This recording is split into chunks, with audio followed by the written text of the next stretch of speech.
엄마의 역사 편지. 초등학생을 위한 세계사. 3. 그리스의 폴리스.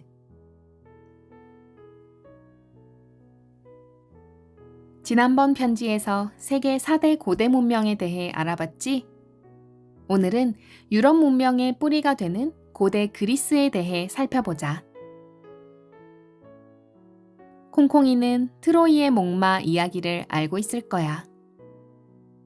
트로이로 쳐들어간 그리스군이 커다란 목마 안에 숨어 있다가 트로이인이 잠든 틈을 타서 성을 함락시킨 이야기 말이야. 이때 트로이와 싸운 그리스군은 여러 폴리스에서 온 사람들로 이루어진 군대였어. 연합군인 셈이지. 폴리스는 보통 도시국가라고 번역되는데 도시 하나가 독립적인 주권을 갖고 있는 독립국가였기 때문이야. 폴리스들은 저마다 고유의 이름을 갖고 있었어. 아테네, 스파르타, 테베, 코린트, 이오니아들이 대표적인 폴리스였지. 그중 몇 개는 너도 들어본 이름일 거야.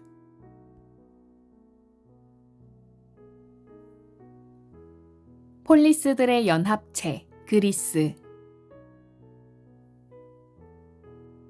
그리스의 폴리스들이 언제, 어떻게 해서 처음 세워졌는지 한마디로 딱 잘라 말하긴 어려워.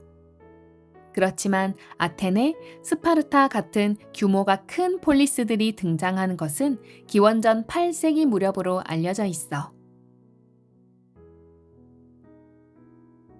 폴리스의 중심부에는 아크로폴리스라고 하는 높은 언덕이 있고 언덕 위에 폴리스의 수호신을 모시는 신전이 자리를 잡았지. 언덕 아래엔 아고라, 즉 광장이 있었어. 그곳에서 시장이 열리거나 시민들이 모여 폴리스의 중요한 일들을 결정했단다. 폴리스의 성곽 바깥쪽에는 넓은 전원지대가 펼쳐져 있어서 거기서 농사를 지었어. 대개 포도나 올리브를 가꾸었지. 이런 폴리스들이 200개쯤 모여 이룬 나라가 그리스야. 거기다 그리스인들이 새로운 땅을 찾아서 지중해 연안으로 나가 자기들이 떠나온 모국을 본떠 건설한 식민 도시까지 합치면 그리스의 폴리스는 무려 1000개가 넘었다고 해. 이 무렵에 살았던 시인 호메로스는 서사시 오디세이아에서 트로이 정복을 마치고 귀국길에 올랐다가 방랑자가 되는 주인공 오디세우스 이야기를 썼단다. 이 작품에서 우리는 새로운 땅을 찾아 미지의 세계에 용감히 도전하는 그리스인의 모습을 엿볼 수가 있어. 폴리스들은 독립적인 주권을 누리면서도 한편으로는 하나의 공동체라는 생각을 갖고 있었어. 그 생각의 밑바탕에는 제우스를 비롯한 올림포스 산의 12신에 대한 신앙이 깔려 있었지. 그래서 4년에 한 번씩 제우스의 신전에 있는 올림피아에 모여 축제를 열었어. 축제 행사 중 하나로 각 폴리스 대표들이 나와 체육대회를 했단다. 이것이 바로 지금의 국제 올림픽의 기원이야.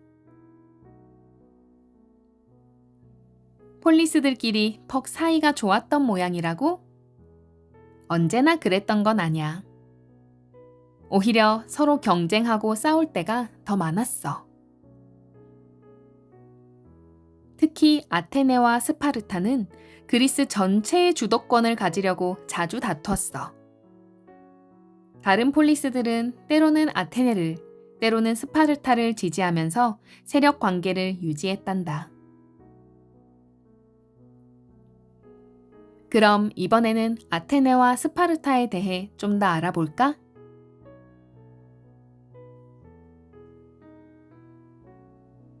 아테네의 민주정치. 아테네와 스파르타는 여러 가지 면에서 매우 대조되는 폴리스였어. 우선 아테네는 직접 민주주의 정치를 한 것으로 유명했어. 직접 민주주의 정치란 시민이 정치에 직접 참여한다는 뜻이야. 폴리스의 중요한 일들은 18세 이상의 아테네 시민들이 모두 민회에 모여 결정했어. 민회에 참석한 시민은 누구나 자기 생각을 밝히고 투표할 수 있었지. 관리는 시민 가운데서 뽑았는데 임기는 1년이고 한 번밖에 할 수 없었기 때문에 시민 누구에게나 골고루 기회가 돌아갔단다. 그런데 여기에서 한 가지 주의할 게 있어. 아테네의 민주정치를 오늘날의 민주정치와 똑같은 것으로 생각하면 곤란하다는 거야. 아테네의 시민은 오늘날의 시민과는 많이 달라. 아테네의 시민은 부모가 모두 아테네 출신인 성인 남자만을 의미하는 것으로 여자와 외국인과 노예는 시민이 아니었단다. 그래서 시민이 정치를 하는 동안 시민 아닌 사람들은 일을 해야 했어. 시민의 수는 전체 인구의 약 10% 정도였어. 전체에 비하면 참 적은 숫자이지 않니? 한마디로 말해서 아테네 민주주의는 소수의 시민만 참여할 수 있는 제한된 민주주의였던 거야. 평등하다고는 할 수 없을 것 같구나. 오늘날의 민주정치는 남자만 할 수 있거나 부자만 할 수 있거나 하진 않아. 그리스의 이름난 철학자 아리스토텔레스는 말했어. 인간은 폴리스의 일에 적극 참여하는 사람이라고 말이야. 이때 폴리스의 일이란 정치를 뜻해. 그러니 정치에 참여하지 못하는 여자와 노예, 외국인은 인간이 아니라고 생각한 셈이지. 세상에, 어떻게 그런 일이? 하면서 넌 분개할지도 모르지만 그 시절에는 이런 생각이 너무나 당연하고 자연스러운 것이었단다.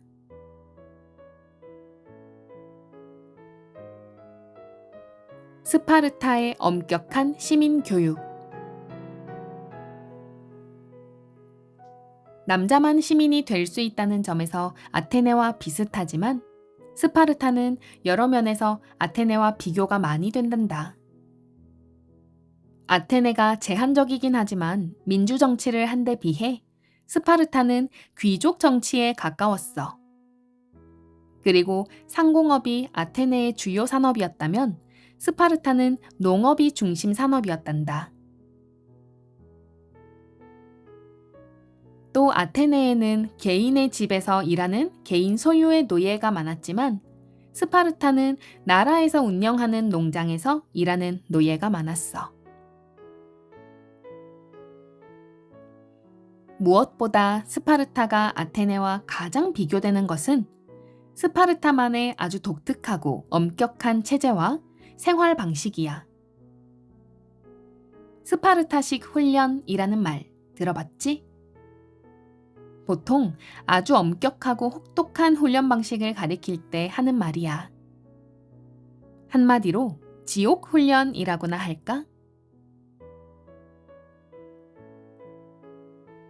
시민이 될 스파르타 남자아이들은 7살이 되면 무조건 부모 곁을 떠나 공공교육기관에 들어가 아주 혹독한 교육과 훈련을 받아야 했어. 추위와 더위 견디기, 오랫동안 먹지 않고 버티기, 폴리스를 위해서라면 언제든 목숨을 바칠 수 있는 애국심과 강한 정신력 기르기 등등. 교육은 30살까지 계속되었고 그 후엔 전사가 되어 나라에 봉사했어. 남자뿐만 아니라 시민의 아내가 될 여자아이들도 엄격한 교육을 받았어. 강철 같은 정신과 건강한 몸을 지닌 어머니가 되어 튼튼한 아이를 낳아 폴리스의 전사로 바치는 것이 이들의 임무였단다. 콩콩이는 그리스 신화를 퍽 좋아하더구나. 폴리스와 거기 살았던 사람들을 이해하게 되면 그들이 믿었던 신에 대해서도 더 잘 이해할 수 있을 거야.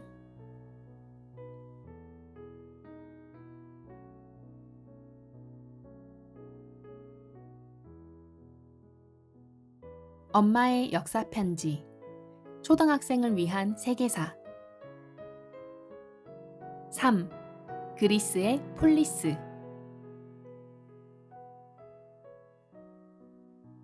지난번 편지에서 세계 4대 고대 문명에 대해 알아봤지? 오늘은 유럽 문명의 뿌리가 되는 고대 그리스에 대해 살펴보자. 콩콩이는 트로이의 목마 이야기를 알고 있을 거야. 트로이로 쳐들어간 그리스군이 커다란 목마 안에 숨어 있다가 트로이인이 잠든 틈을 타서 성을 함락시킨 이야기 말이야. 이때 트로이와 싸운 그리스군은 여러 폴리스에서 온 사람들로 이루어진 군대였어. 연합군인 셈이지. 폴리스는 보통 도시국가라고 번역되는데 도시 하나가 독립적인 주권을 갖고 있는 독립국가였기 때문이야. 폴리스들은 저마다 고유의 이름을 갖고 있었어. 아테네, 스파르타, 테베, 코린트, 이오니아들이 대표적인 폴리스였지. 그중 몇 개는 너도 들어본 이름일 거야.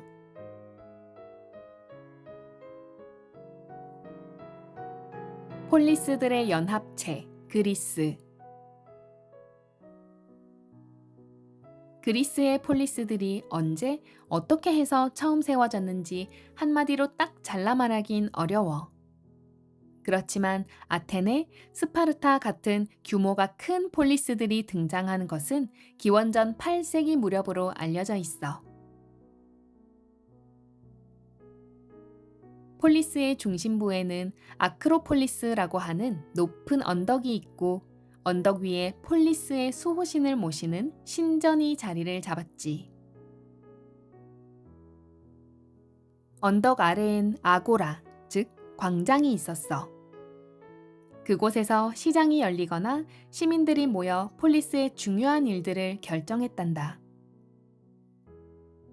폴리스의 성곽 바깥쪽에는 넓은 전원지대가 펼쳐져 있어서 거기서 농사를 지었어.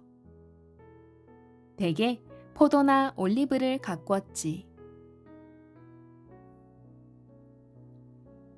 이런 폴리스들이 200개쯤 모여 이룬 나라가 그리스야. 거기다 그리스인들이 새로운 땅을 찾아서 지중해 연안으로 나가 자기들이 떠나온 모국을 본떠 건설한 식민 도시까지 합치면 그리스의 폴리스는 무려 1000개가 넘었다고 해. 이 무렵에 살았던 시인 호메로스는 서사시 오디세이아에서 트로이 정복을 마치고 귀국길에 올랐다가 방랑자가 되는 주인공 오디세우스 이야기를 썼단다. 이 작품에서 우리는 새로운 땅을 찾아 미지의 세계에 용감히 도전하는 그리스인의 모습을 엿볼 수가 있어. 폴리스들은 독립적인 주권을 누리면서도 한편으로는 하나의 공동체라는 생각을 갖고 있었어. 그 생각의 밑바탕에는 제우스를 비롯한 올림포스 산의 12신에 대한 신앙이 깔려 있었지. 그래서 4년에 한 번씩 제우스의 신전에 있는 올림피아에 모여 축제를 열었어. 축제 행사 중 하나로 각 폴리스 대표들이 나와 체육대회를 했단다. 이것이 바로 지금의 국제 올림픽의 기원이야. 폴리스들끼리 퍽 사이가 좋았던 모양이라고? 언제나 그랬던 건 아니야. 오히려 서로 경쟁하고 싸울 때가 더 많았어. 특히 아테네와 스파르타는 그리스 전체의 주도권을 가지려고 자주 다퉜어. 다른 폴리스들은 때로는 아테네를, 때로는 스파르타를 지지하면서 세력 관계를 유지했단다. 그럼 이번에는 아테네와 스파르타에 대해 좀 더 알아볼까?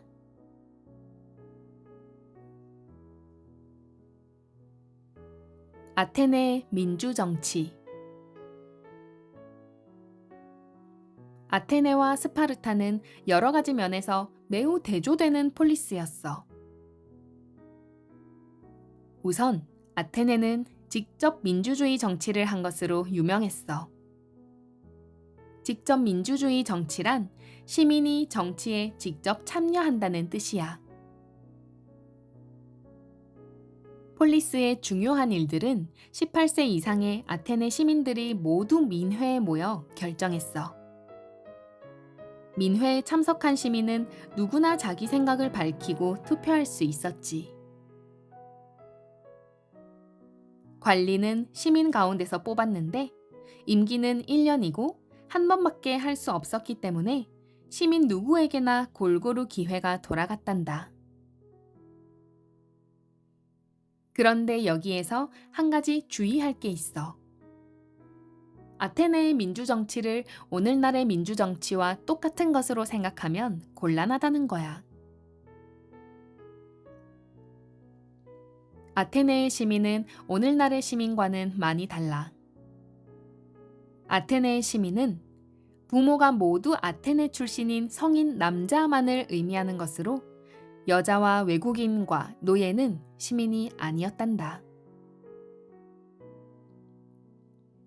그래서 시민이 정치를 하는 동안 시민 아닌 사람들은 일을 해야 했어. 시민의 수는 전체 인구의 약 10% 정도였어. 전체에 비하면 참 적은 숫자이지 않니? 한마디로 말해서 아테네 민주주의는 소수의 시민만 참여할 수 있는 제한된 민주주의였던 거야. 평등하다고는 할 수 없을 것 같구나. 오늘날의 민주정치는 남자만 할 수 있거나 부자만 할 수 있거나 하진 않아. 그리스의 이름난 철학자 아리스토텔레스는 말했어. 인간은 폴리스의 일에 적극 참여하는 사람이라고 말이야. 이때 폴리스의 일이란 정치를 뜻해. 그러니 정치에 참여하지 못하는 여자와 노예, 외국인은 인간이 아니라고 생각한 셈이지. 세상에, 어떻게 그런 일이? 하면서 넌 분개할지도 모르지만 그 시절에는 이런 생각이 너무나 당연하고 자연스러운 것이었단다.